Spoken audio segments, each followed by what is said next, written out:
So today I wanted to provide some follow-up to this article that I posted on my blog last week on how to create an inbox for student assignments on Google Drive. And this post that I did was inspired by a teacher at the middle school who was feeling really overwhelmed by the number of emails that she was getting from students sharing assignments with her, and it got to be a little too much. So I found a tutorial that I linked to on how to set up a Dropbox using Google Drive, and I wanted to take some time today to walk you guys through it because I think that there were a lot of follow-up questions from staff members that were trying to figure out how to do it on their own. So the concept is simple. We're going to be looking at creating a Google form that we can then embed, for example, on our website or send to students through a link that they can then share their share links with us. So I'm going to be demonstrating this using a teacher at the high school, and for her, basically what we're looking at doing is creating a form like this one that the students can choose what assignment that they are submitting from the drop-down menu, and then they're going to share a share link here that would link the teacher to this assignment. So looking at creating a form, for those of you that are not familiar with how to do it, you can click on Create within your Google Drive and then click on Form.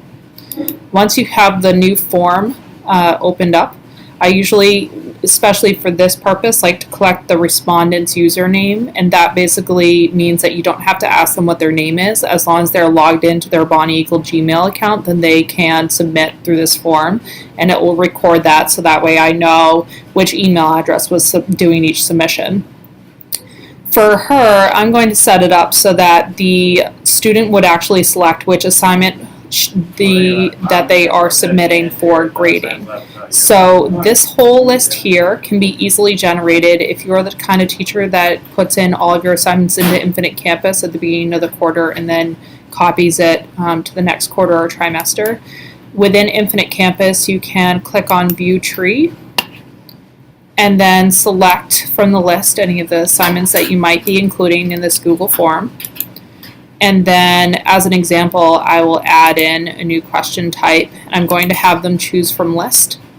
And if you do choose from list or any of these multiple choice style questions, if you select the first option and then paste in what you copied off of Infinite Campus, then you'll see that it automatically filled in all of the responses.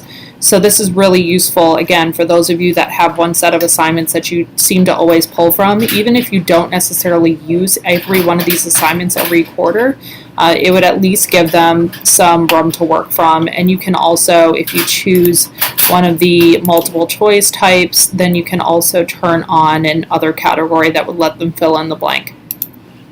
So once we've done that, then you'll see that for this instance, here's my list of questions, and they are multiple choice.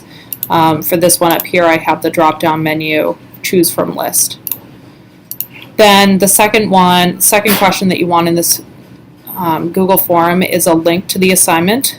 What's nice about doing an assignment Dropbox this way is that the assignment doesn't have to be on Google Drive. It can be anywhere as long as they can access a share link to it. So the share link, for example, with a Google Drive document, they can click on Share in the upper right-hand corner, change the privacy to be anyone at MS86 with a link, can comment, and then all they would need to do is take this link up here, and this would be what they would put into your form. So I walk them through that in my directions within the help text.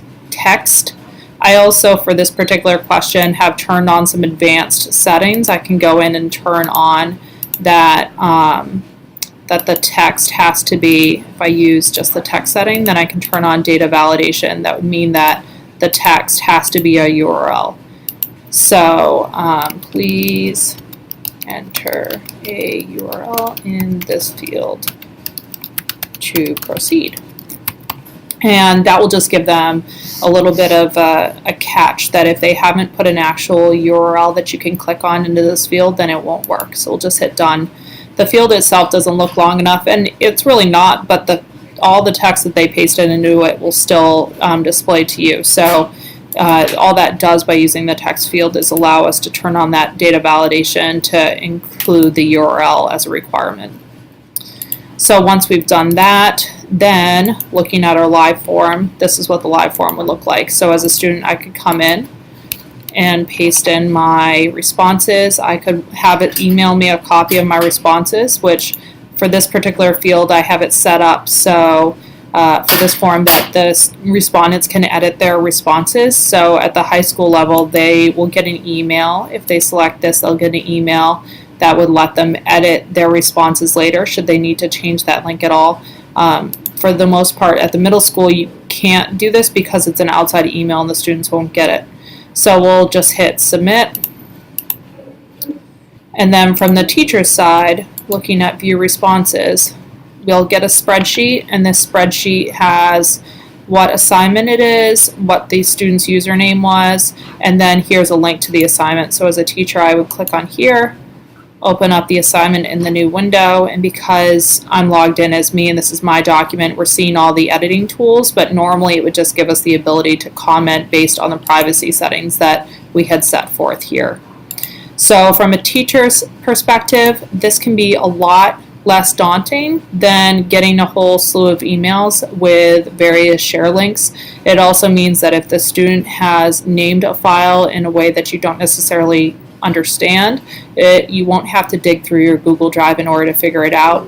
And you can also pull from the timestamp when they actually submitted it. So if it was due yesterday, if it was due on April 6th and I submitted it on April 7th, then I could mark it as late in my gradebook if that mattered to me as the teacher. So if you have any questions about how to set this up, or if you'd like to do it on your own, then feel free to make an appointment with me or just stop by and we can get you all set up.